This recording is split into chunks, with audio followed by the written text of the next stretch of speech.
Hey everyone, this is Renee from imore.com. Welcome to our weekly show focused on everything iPhone and iPad. From news and how-tos to app and accessory reviews, this is iPhone and iPad Live.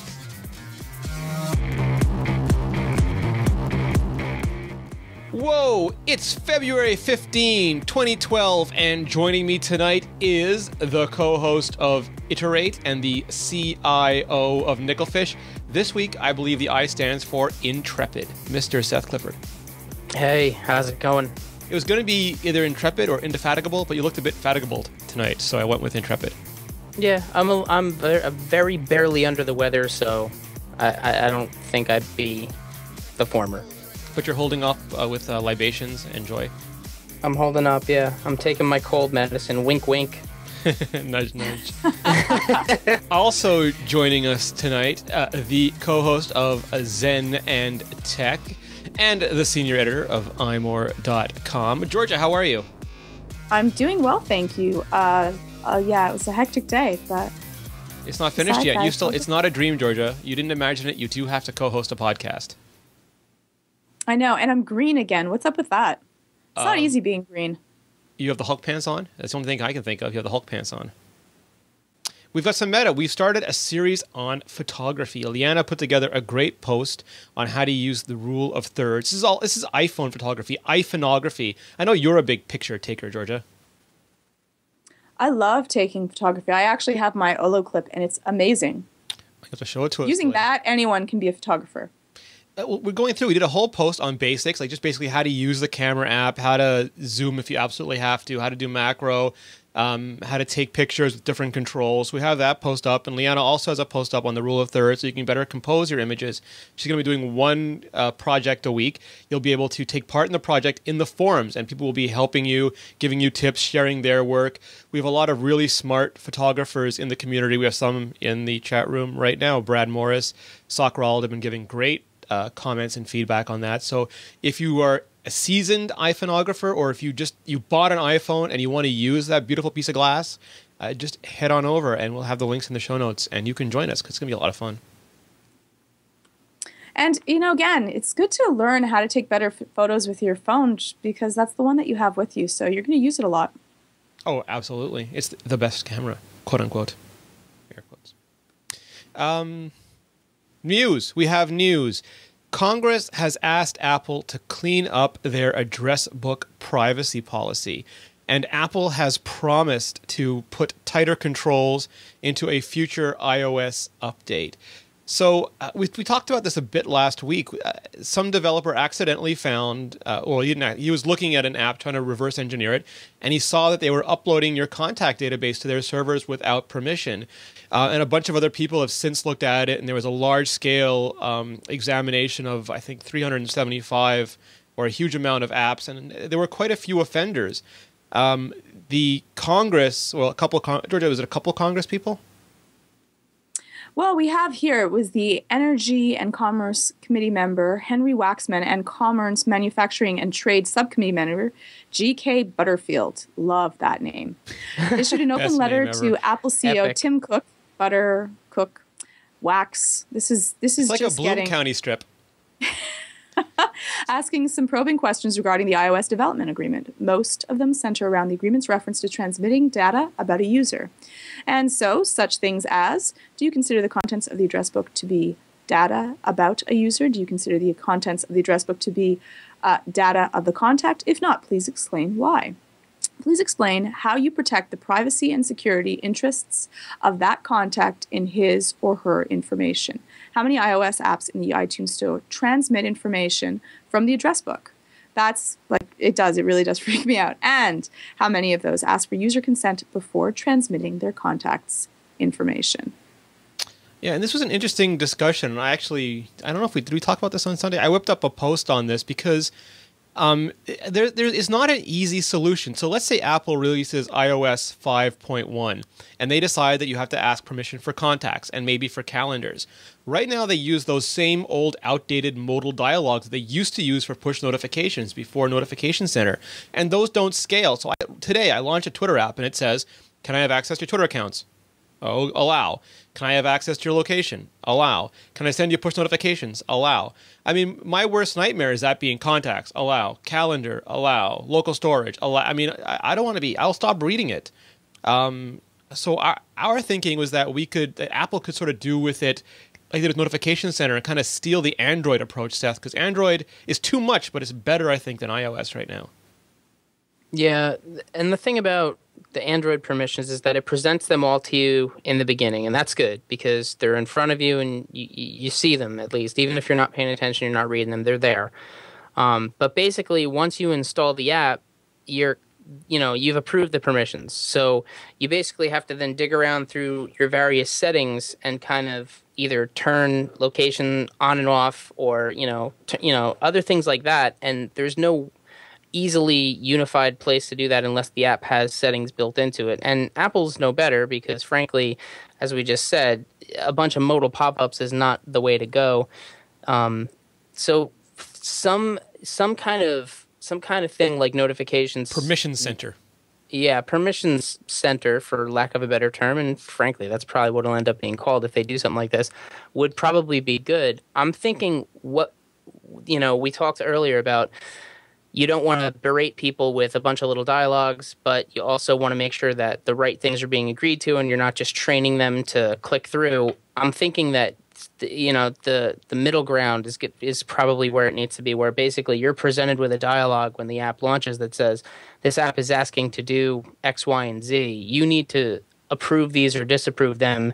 Do you want to do this now or later? And give people the chance to do it right now. And then maybe what it can do is kind of bring up a sheet with those controls one time that you can see and just let you toggle things as you want, and then you dismiss that, and you go into the app experience that way. And if you want to go back to it, you can.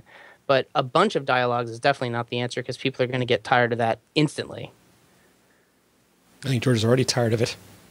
Well, again, I'd rather them ask and then just decide to use them. So if in the end I'd rather have them go through it and ask permission beforehand, I think it's a great idea just to have it as a main toggle at the beginning. And then that's it. So what Apple said was, do we have Apple's? I think we have Apple's statement. Apple's statement was, trying to get to it, apps that collect or transmit users' contact data without their prior permission are in violation of our guidelines. We're working to make this even better for our customers. And as we've done with location services, any app wishing to access contact data will require explicit user approval in a future software release. So I'm guessing, Georgia, will get the pop-up dialog for now. They'll do it as a quick Band-Aid in iOS 5.1 and hopefully rethink it for iOS 6 later in the year. That would be good. They'll definitely be taking care of it at some time. I'm hoping sooner than later. It's something that I don't need to have to stress over. Yeah. I wonder if Path, after all of this, didn't release the update right away, if they would have been yanked from the store given this statement. Which is kind of fair and not fair, and this is, again, the media article, because Path was caught doing this, but there's a ton of other apps that, and one developer actually said on Twitter there, but for the grace of God, go I, because it was just something that you could do with the SDK. Apple might have frowned on it, but it was easy to do. They figured they were doing the user a favor by recommending their friends to them or making it easier to translate the names of their friends. It could have been a lot of other developers that were caught, and a lot of them are updating now to have more explicit, better, more secure contact permissions. Yeah, but you know what? At the same time, there were a lot of developers that came out on the complete other side and said, listen, this was never a good idea. You weren't doing anybody a favor. If you did this, you know exactly what you did and why you did it. This is not best practices. And the other thing that scares me, George, is they're doing this about contacts, and they're probably doing this with calendars. I mean, anything that has API access, photographs, there's a lot of stuff on your phone that doesn't have to ask permission for. I think photographs it does because it needs location to access the camera roll, but it's still it's not something that we have. You've already said yes to location. Transparency into. Then who knows what exactly they'd have access for. We can say that mobile technology is not the most secure, as it is. Apple does its best to try to make sure that these things happen. And at least for Apple, I know that they're going to take care of it. In the end, if you went with Android, they might be just happy to know everything and everywhere that you're surfing, and it is but in their defense, they have way better permissions Oh, I can't say better. They are much more explicit permissions, but they list so many like SD card access, storage access, 3G access that I think people don't read them either. I think iOS is not enough and Android is too much. Yeah. Right. Yeah, the problem with Android is that it gives you all that granularity, but any normal person is going to look at that, and you can't really make heads or tails of it. And there's no like, what does this mean button next to those? You know, it just kind of shows you what they are, and you have to just either know it or go look it up before you install, or you don't install. And another interesting example, Google Plus was updated this week, and it introduced this new thing called Instant Update or Instant Upload. So basically, Georgia, anytime you take a picture or video with your iPhone, if you've enabled this, when you launch Google Plus, it will suck it up to Picasa for you. Yeah, that's just horrible. I just saw this commercial on TV. A guy loses his phone, and he's like, "Oh, but my pictures weren't gone." And I was like, "Oh, does Android have like a photo stream thing now? That's cool." And then it showed Google Plus, and I was like, "That's really creepy. I don't like that at all." And it's on iOS, the iOS app now too. And you might forget, and you might take photos that you really don't want, or your friends might photobomb you. I mean, your Picasa account can have permission, but maybe you're sharing your Picasa account over Google Plus. Exactly. What a great thing for someone that hates you to do to you. I mess up enough on my own. I do not need Google or Apple's help to make a bigger fool out of myself. I can handle that just fine, thank you. Right.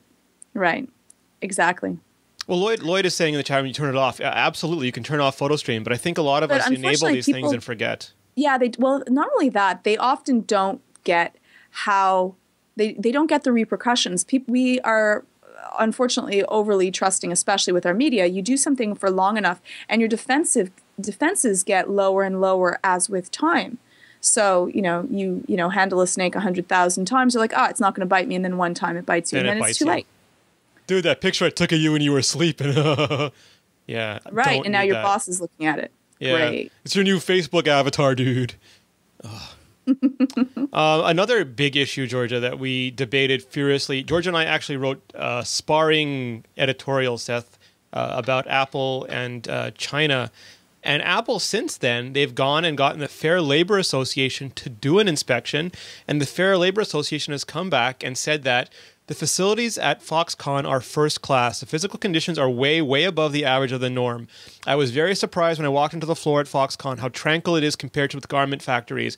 So the problems are not the intensity and burnout and pressure cooker environment you have in the garment factory. It's more a function of monotony, of boredom, of alienation, perhaps. I'm guessing they're saying that Apple needs a more diverse product array to keep people happy. No, they're not allowed to speak while they're on the floor. No. You guys both presented good points back and forth on this. I read both your pieces, and I read one, and I was like, yeah, and then I read the other, and I was like, yeah. So you both did a good job. I had not seen this article until just now as we're reading it. I'm not sure about the function of monotony and boredom. Do people kill themselves because they're bored? No, they don't kill themselves because they're bored. So, they also don't kill themselves because of monotony. But again, I mean, we've seen time and again that the suicide thing I think is a bit of a red herring and we had a really good discussion about this. Hold on, I'm gonna say a point, then you can yell at me. I'll moderate. Go ahead. We had a good discussion on Mobile Nations about this yesterday. The suicide figures in Foxconn are lower than they are outside of Foxconn, and it's difficult to draw a parallel and say whether it's Foxconn that is a reason for the suicide rates inside Foxconn or whether it's a reflection of other issues going on.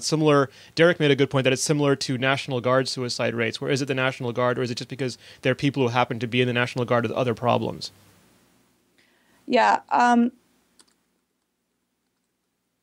don't think that there have been other companies that in comparison that have decided that people will actually choose to have mass or at least protest using the term for mass suicides in order to deal with that. Yeah, I'm just saying. I'm not sure how much that was a product of the publicity that the suicide rates were getting there. I mean, when you look at it again, it's 100,000 people, and 100,000 people, there's going to be a large number of suicides. I'm sure the conditions are deplorable, but I think the suicide stuff is a bit of a sensationalism that's been attached to it. Perhaps. But I'm happy the Fair Labor Association is looking into it, and I hope that other companies do what Apple did. Like did Foxconn really not know before they came in? And after all of the media, can it be really trusted what they ended up seeing? Well, I think if it was completely blind, we're just going to pop in, I'd be like, oh, okay, that's pretty cool. Like Vader lasering over the door, open the door of your spaceship and bringing in the stormtroopers? But no, it's probably more of they knew when they were coming in. Of course, they're a huge company, and Apple is a huge company which will lose a ton of money. And Foxconn, again, Apple said themselves that they think that you say deplorable, they said pretty bad conditions, and he's going to do as Tim Cook had stated already that, people have a higher expectation from Apple, and we're going to do whatever we have to make sure that the conditions are.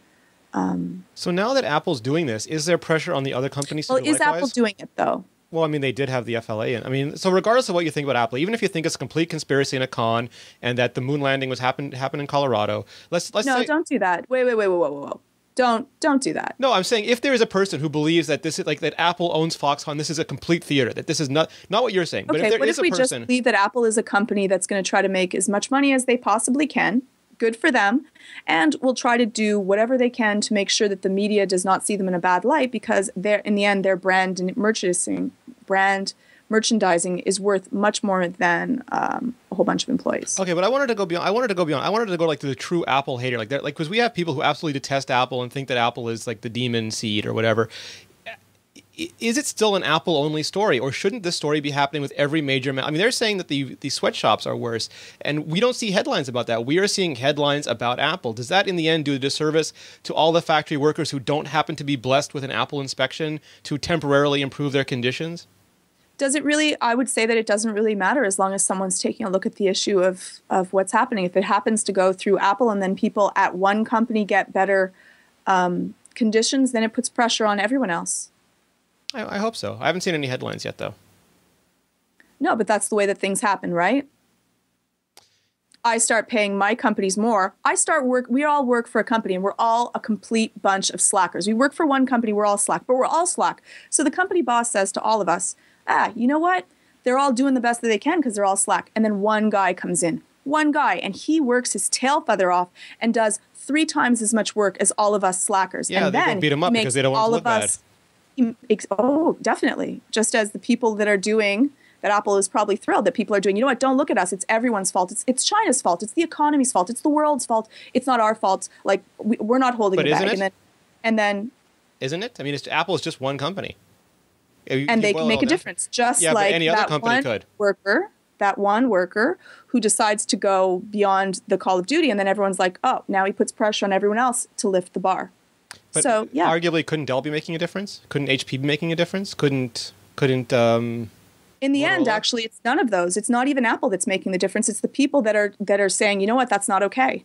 Apple would not be doing this out of the kindness of their own heart. No, they already negative media attention.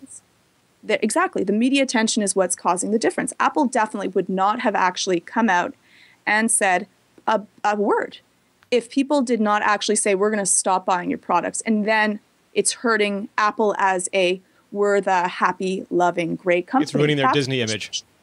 Yeah, of course. Now, can I just say that Seth is the least active moderator I've ever seen? Oh, you guys are doing a fine job. You know, it's like a evenly balanced ping pong match. There's no Oh, yelling please, I have no shouting. chance. I don't. So, that's happening. You're not impressed by this great. news? Sorry? You're not impressed by this? You don't think it's a positive step? I do think it's a positive step. Okay. You're saying I think that the argument was that it's not really up to Apple to do anything about it. And no, because you thought that maybe that that Foxconn knew this was coming and was prepared for it. It's not an adequate reflection. Yeah, of course they did. Okay. For sure. For sure they knew it. I might be wrong, but I would assume stay on their toes now, just in case these people come back. I'm sure that they'll know before they come back. It's like those inspections for weapons, right? We're coming to inspect your weapons. Yes. There better not be any weapons. Even the UN does that. We're coming to see if you're making nuclear reactors. They let them know beforehand. So, okay, great. You better not find any. So there's it's like, I know when my, some person's coming to take a look at the method in which I do something, I'm going to make sure that I look really good and everyone deals well. And I'm sure that Foxconn told all their employees during this time that, you better be good. Yes. Which I would too. And I'll say it, if I was Foxconn, I would want to make the most profit that I could for my company. I would hope that I wouldn't do it for underage, children that are dealing with that. And I'd hope I'd pay them something that would be a good enough wages and that they would feel happy while they're working. I would like that. But in the end, money drives everything. A lot of your detractors said, Apple Georgia, has like $98 billion in cash That's a lot of cash. A lot of your detractors wanted to know, what about people who are living in deplorable conditions right here at home? Why is the emphasis put on people? I thought that was brilliant. I thought that was brilliant in that it has, like, okay, so I'm saying, wow, I see Seth kicking a dog. And I go, Seth, really, you shouldn't kick the dog. And then someone says to me, Georgia, why are you even bothering Seth about kicking the dog? There's someone else that's murdering children. Okay, what does that have to do with Seth kicking the dog? Like, wrong is wrong. Like, great. I'm sure there's a lot of other things that we could deal with. This is one that we're dealing with here. We happen to be an Apple, an iPhone, iOS, iMore blog, so that's what we deal with. If we were doing a blog on other things, I'd talk about other stuff. But I'm not going to say that it's okay that's happening just because it's Apple. And I love Apple stuff. Awesome. Well, this debate's going to continue. We might do more feuding editorials in the future. Just might. Tim Cook, he went up in front of Goldman Sachs. They are just down the street, but he still went over there and he addressed their tech conference. And I listened to it live and he was good. I mean, he does not have Steve Jobs' reality distortion field. He's not the marketer. He's not the salesman. He's not the, I don't know what the right word is. He's not the presence that Steve Jobs is, but he speaks very well. He delivers a clear, concise message. He speaks with passion and knowledge. And I think this was almost like a little coming out party for him. It's like, I'm the new CEO. I'm here and I'm a force to be reckoned with. And there was a little vibe, Seth, that he's laughing and smiling, but at any moment he could turn around and end you. Yeah, it's kind of cool because he's creating an identity for himself that's, I guess, outside of Steve's shadow, which is not an easy task to do. And in the times that he's spoken like this, he's, like you said, he's come across really, really well composed, really, really prepared. And he's not trying to be Steve. No one can be Steve. He's doing a good job representing the company. And I think that his own personality is coming to the forefront. And it's one of, a lot of confidence and a lot of security in that what they're doing is the right thing and they don't really care what other people think or what other people are doing. They're going to continue on their path, and that's what he continues to project. He comes off with less spin than Steve, and I kind of like it. I have to say he More gives authentic? Pardon me? More authentic? Yes, more blunt. And I like that type of straightforward, I'm going to tell you how it is. Sometimes it'll work in my favor, sometimes it won't. I think that it works really well for him. Yeah, and he's stuck to he's very good at sticking to the points. He's the one that's done all the Apple conference calls in the last, for quite a lot of quarters now. He hit a lot of the big points. He believes 25% of smartphone demand will come from China and Brazil by 2015. He believes the iPhone is doing gangbusters. There's still no competition for the iPad. The TV stuff was interesting. He said, that the Apple doesn't do hobbies, but they make the Apple TV because they think there's something there. They keep working on it. They think there's a string that they can pull and that maybe it will become something.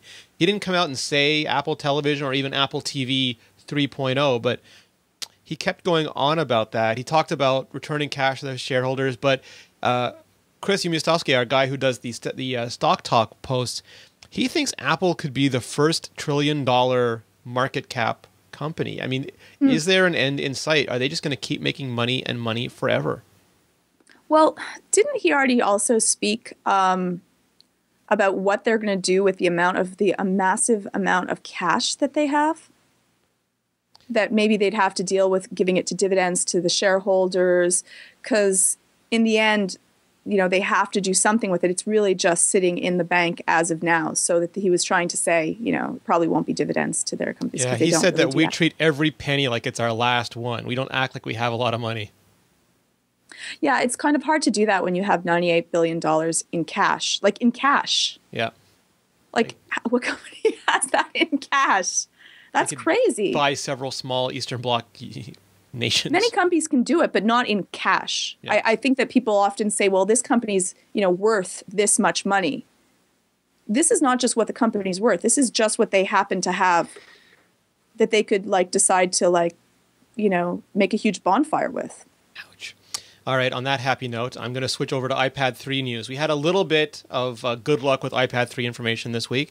We heard from, and I'll quoting myself here, sources that have been reliable in the past, that the iPad 3 announcement announcement is coming March 7th. All Things D said it would be the first week of March. Apple typically has their events on Wednesday, so that sounded like a really reasonable date to us. We don't post a lot of rumors. We try to check them as carefully as we can first, so we were fairly confident with this before we posted it. 2048 by 1536 Retina display, quad-core chip. There's been some debate. A lot of people have said there's no quad-core chip. We heard it has one. We also heard there would be 4G LTE, but we couldn't tell based on the information we got whether they were talking about the iPhone 5 or the iPad 3. But since then, the Wall Street Journal came out and said that AT&T and Verizon, at least, we don't know about internationally, but at least Verizon and AT&T were going to be getting a 4G LTE iPad. We have not heard anything about the cameras yet.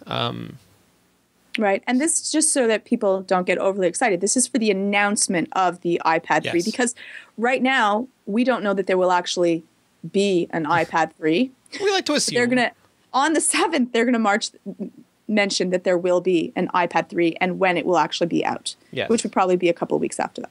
Yes. So what do we think, George? Are we happy with those specs? Are those specs enough to make you want to buy one? It seems amazing. Like they seem really, really a quad-core A6 system. It sounds amazing. LTE, great. I like, I don't usually do a lot of anything that needs, to have an LTE, but great. I don't mind as long as you're in Canada. They might not even get it. I know. Can you not even say that? No, I mean LTE, because they made Mickey Papillon, the cell phone junkie, wrote a great article for us explaining how people hear LTE and think it's a standard, but it's not. LTE is incredibly fragmented over I think you said 38 different frequency strips.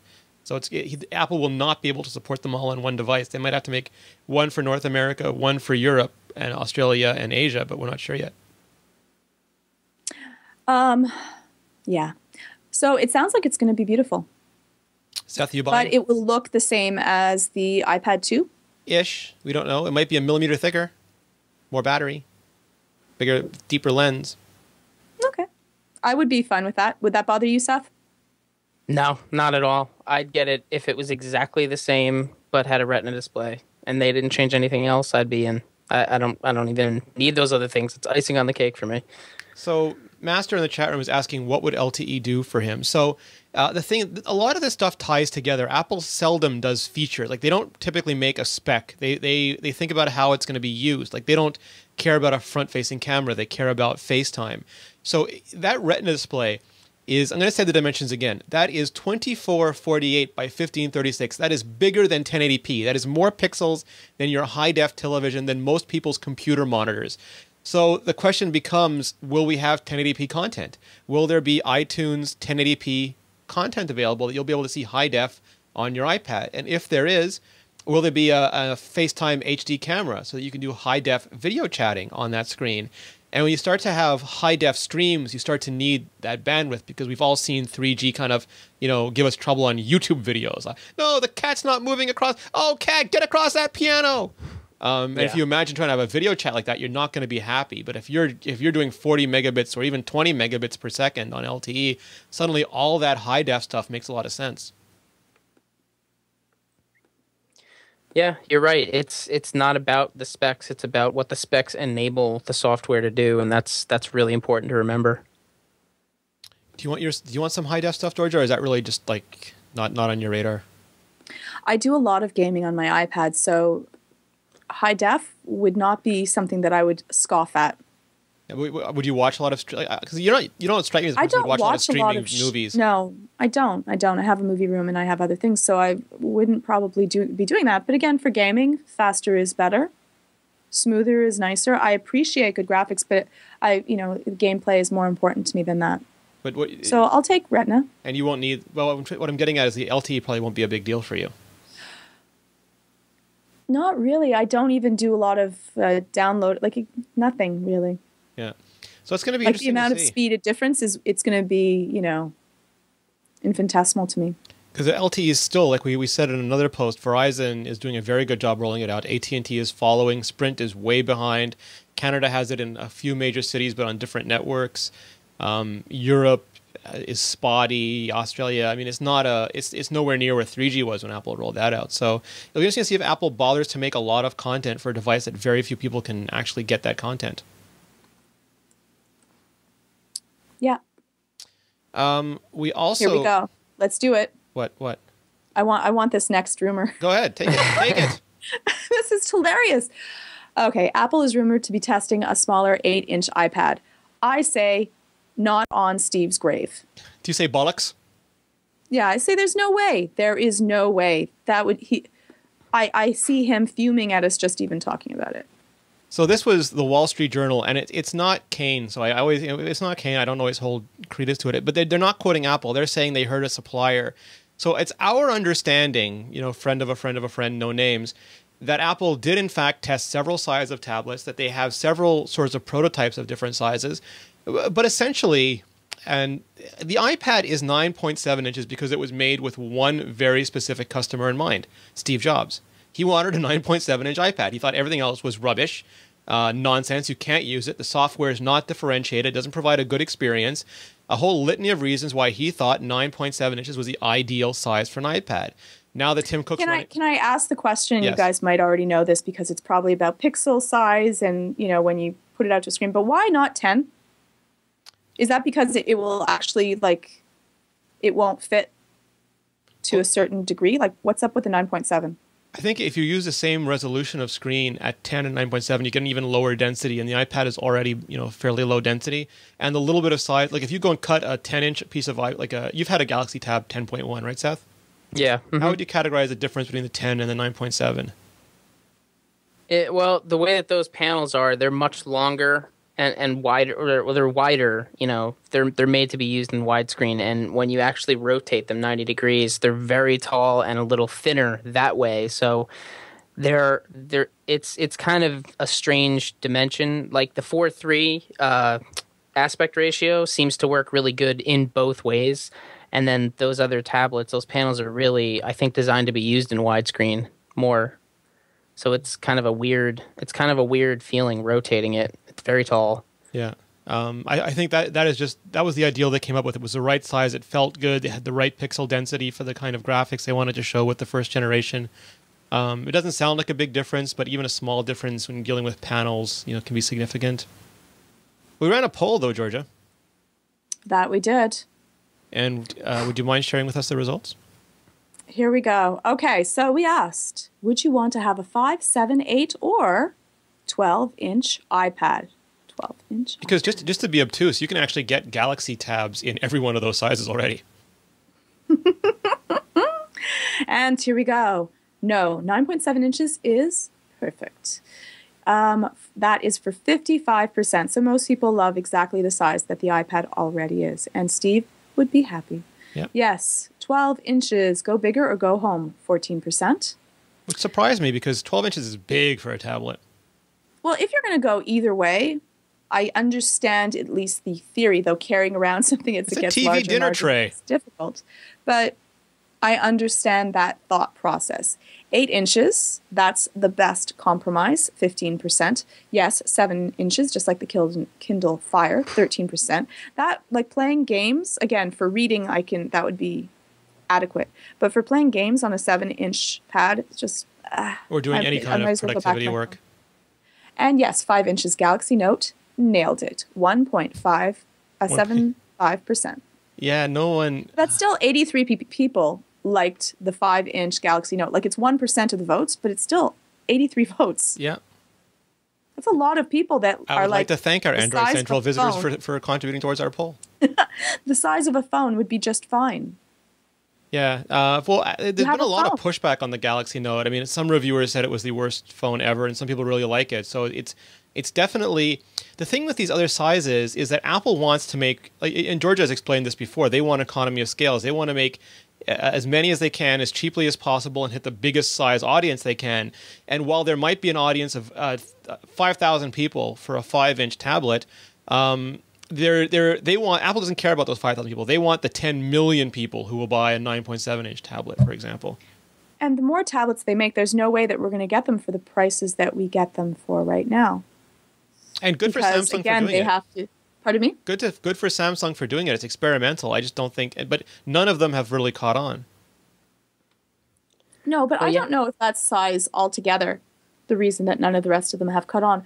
The actual user experience is not the same as the iPad either. So you could choose that it might be size, but someone else could say, no, it's just usability. App Store. There's a lot of other things that the iPad brings. If they had come out with a 9 point, or an 8.7 inch iPad, we'd probably be saying the same thing about that. Well, it just happens to work all around. Maybe Seth could hit it, but there's a certain thing where you need a certain size screen in order to use a certain kind of application, because you need big enough touch targets and you need a big enough screen so that you can have an application that's not just a big phone application. Yeah, that's actually what I was going to say. The way that Apple has positioned software in the App Store is that you have two sizes, right? Let's completely rule out the idea of scaling up an iPhone app on an iPad, because that really speaks to exactly the kind of thing that we're trying to avoid.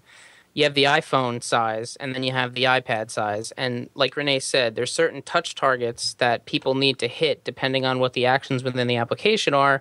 And if you take an iPhone app and scale it up any bigger than it already is to, let's say, a 7-inch tablet, or even on an iPad, because we've seen that a lot, those touch targets become either a little too big or cartoonishly too big, and you're now kind of wasting space, and it doesn't really the application doesn't really function in quite the same way. Like, obviously it functions because it's just being run in a bigger window, but you're not using the interface the way that a native iPad app would. And conversely, if you take an iPad app and scale it down, all of those layouts and columns and images and buttons, they all shrink a little bit. So if you took an iPad and scaled it down to 7 inches, what you would end up with is something that felt more cramped. Now, a lot of Android apps solve this by using scalable dimensions. And so basically when you load an app on a phone, it looks one way on the phone and looks a very similar way on a tablet, because it just kind of pulls everything and stretches. And some things look really good and some things don't look as good, but it doesn't do the 2x thing that the iPad does. But that's not the way that the App Store is positioned. There's Android tablet apps and they look fine on tablets, but the App Store is basically bifurcated into iPhone apps and iPad apps, and it's hard to picture a tablet or a phone in between that area, because there'd have to be a different class of apps and different dimensions, and that's something that I don't think Apple is willing to take on right now, because it would really cause, I think, a big rift in the development community that they have, because right now people have two targets that they build for, and it's not easy to build for them, but it's discernible, and you know what you're aiming at. So let me ask you this, because that's a brilliant segue.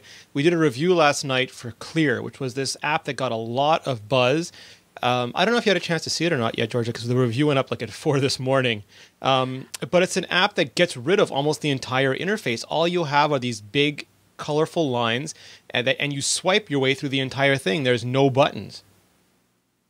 It looks great. I actually did download it, but I have not, as of yet, tried it out. The reason I thought it might interest you is that because, Seth has a full getting things done sort of implementation already. He's not their target. This is not really a task app. It's not really a to-do list. It's just a list-making app. You make an item, you either do it or you delete it, and you can make different kinds of lists, but it's very simple. And I think it's focused on people who don't like traditional or find traditional task apps way too much for them. Yeah, that's why I got it. In that it was simplistic, and that I wouldn't have to worry about making a whole bunch of other applications, because I do like to make lists and go out shopping and then already have a list of things to do. That helps me out, and then having to do it in One Reminders or a Notepad or what. So I'm going to test it out and see if I enjoy it. The other thing about it, Seth, is that some people have said that it's very Windows Phone-esque. And doesn't really look like a Windows Phone app, but it is big, areas of text that you swipe through. Yeah, it's definitely got some cool things going on, and it's obviously very clean because it's excessively simplistic, to some degree. And it does kind of have a Metro feel to it, just in the fact that everything is flat graphics and very angular and very clean. And there's gradients, but it's not the kind of gradients you would ordinarily see on iOS. They're kind of more static looking, and it definitely has a unique look. There have been other apps that have kind of touched on these things, but I haven't, to my knowledge, seen anything that does it quite so starkly as this app does. But you're right. It's not for everybody. It you know, It's you not said for I you, have is it?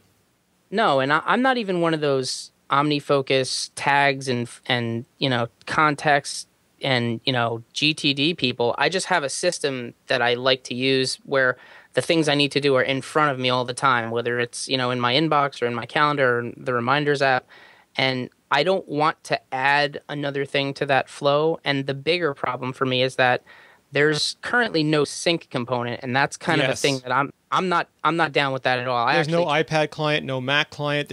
What you put in there is stuck in there and it's not going anywhere. Yeah, and that's no good for me. I need to know that if I need to do something on my desktop, and I add a lot of tasks to my calendar from my desktop, and then I grab my phone and they're there. And just yesterday, I was talking to you before the show, I had to do a full restore on my phone, and I had to ditch my iCloud backup to test something, which meant that even if I had backed this app up in iCloud, those tasks would have been gone. Whereas I log back into iCloud, my reminders are back in 2 seconds. So that's something that I'm not willing to give up. But right I will now. counter you with this, Georgia. They've done a very cute job with the sounds. But not only that, for example, if you have Tweetbot installed, it recognizes it and rewards you with an extra theme. If you follow the developers, it recognizes that and rewards you with an extra theme, which is kind of overly cute, but a little bit clever. Yes, and that works for me, unfortunately. And I hate the fact that it does, but I'll be like, oh, I get a different theme. Okay, I'll do that. So it might be a great, it's a great strategic way. Give people rewards, give them treats, you know, will travel for stickers. That's me. And I apologize, I should be showing this to you while we're doing it. That's why I have this whole setup here, but bad Renee. One of the other things, Simon Sage, our editor at Very, Very Large, decided to take a look at a game. And this I will show you. He did actually two. He did a versus. What was the term, Seth? Steampunk? Was that the... Steampunk. Steampunk, yeah. We were talking about Firefly Firefly and Wild Wild West before you got here, Georgia. I would not classify Firefly as steampunk, though. No, probably not. It's just... It's steampunk-ish. But no, it's not. It's outer space. It's an interesting genre hybrid. I would definitely not classify it as steampunk. Okay. Okay. So fair enough. Either way, I'm going to just show a little bit of it. These are two interesting games, so we can take a look at them here. Or we could if the screen hadn't just gone white. Try that again. Okay, may I say something, and people can just freak out for this. Yes. But a shooter game, like, am I aiming the gun with one finger and then shooting with another finger? You hated on shooter games last week already. No. I'm just wanting to know: am I aiming with one finger and shooting with the other, or am I tapping at what I want to shoot? Both. Ish. Huh? Yeah. I don't know how that could be. So like the video's up now. I don't know if you can see it, but it's basically like Nova, or like any of the other first-person shooter games go. You use your left hand to control the joystick, sort of touch control, and your other hand fires or moves the gun around. Okay, then I'm good with that. I would not like to have a shooter game where I'm just pressing it and things are being shot at wherever I tap. For some reason, and I know this sounds ridiculous, but that does not seem gun-like enough to me. How can that be any different, I guess you would say? I don't know. It seems like cheating. It's too simple. Trying to get to footage. Well, anyway, Simon put them both head-to-head, and you can check out his results. He likes one better than the other, but I'll let you guys discover that for yourself. The last little bit of app news we have tonight is Instagram updated. Instagram is wildly popular. It's a social photo app. And they added something new. They added Lux, which was like a photo enhancement. It's not your typical filter. It's more of almost like Apple has in the Photos app.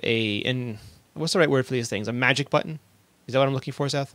It's basically a toggle that kind of does a very rough HDR treatment. Kinda, not really, but kinda. What is the length of time? Because the one thing that I have an issue with HDR is the amount of time that it takes me for the photos to have to deal with. So this would be done after you take the photos. You can choose to put this through. Yeah. Yes. It's faster than HDR. It's about as fast as... Do you know the enhance button in the Photos app now where you can press that button? Yeah, it's about as fast as that. Okay, and again, as long as I can take, that was the problem with me turning HDR on, is that it's the actual production of the photos that takes so long. So I want to shoot like 6 different photos in a row, and I'm waiting for, it's like, take a picture. Yeah, you can't do that with HDR. Yeah.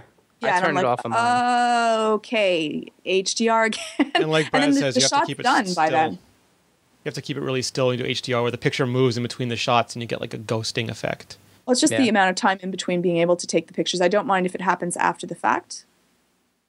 The coolest thing about the Instagram update, I'm not a huge fan of the UI, and we'll get into that some other time, but the nicest thing about it functionally is that they've added live previews, which is really cool. You can actually flip the filters on and off as you're moving the camera around, so you can see what your picture's going to look like. Oh, I love that. That's really it's nice. We have to have a discussion at some point too about because Instagram, some people have said that it's a way to make nice digital photos look like old crappy photos. We have to have that debate at some point. Oh yeah, certainly. Yes, I've seen Seth Twitter about it. That's Here cool. is the iPad, 8-bitty retro wireless game controller for iPhone and iPad. I need this. I know, I want this. Georgia? I need this so much. It's very, very cute. It's really, really cute. It's like an As long SNES as- controller for the iPad. It's so very adorable. I like the fact that it's completely retro and square. And if it works out really well, if the control is, like, again, my only issue with that would be if there's a delay, which would kill me. No delay, I'm going to be enjoying that. I would totally agree. That's the one thing about the iPad that sometimes gets me, is that there's a fraction of a second where it doesn't quite transmit over the Bluetooth quick enough, and it's just enough that I notice it, and I try to look past it, but it's there. My other issue, if I may mention, to the iPad is just that it's not exceptionally secure to hold your iPad, and if I sometimes game vigorously, my iPad falls out. So is that part of your Mobile Nations Fitness Challenge, Georgia? Vigorous gaming? Vigorous gaming. Vigorous gaming. Yeah, we might have a show It's title. a sport. Awesome. So you have some accessories for us too. I do. I'll be going through a whole bunch of accessories, and they're sitting on I can see them. Do you want me to? No, you don't have to. You can tease us. What are you going to be looking at? I'm going to be taking a look at can I say the one that I'm really excited about, but I have to wait? Okay. I love screen protectors. I hate having a scratch on my screen. It's always the risk that you have with your phone, especially when you stick it into your purse. So I love that. But my fear is that I'm going to have to scratch it. So what I have, and I don't like, the thing about having a plastic screen protector is that it doesn't have the same feel as glass. So I'm going to be taking a look at a glass screen protector that will go onto your iPhone. Ooh, yeah, I've heard a lot of favorable things about this. And it's oligophobic. I believe it's Gorilla Glass also. Like, it sounds like the sweetest of all screen protectors. Yeah, I can't wait to see this because I've heard nothing but, I mean, people at Mobile Nations who have seen this have gone gaga over it, so I can't wait to see it. I also heard a rumor that you have begun your home automation project. Here we go. Home automation security at its finest. Being able to use your iPhone to take a look when someone comes to your door right on your phone. Yeah. And it comes fully equipped with the locks, the key codes, and all of the other goodies, the cameras, and you can do it all remotely. And we're going to actually, this is just the beginning, right? Like we're actually going to try and make a home of the future out of your place. We're gonna see how good this really works. If you can control your house with your iPhone, we're going to go for it. And see who's at your door at your iPhone.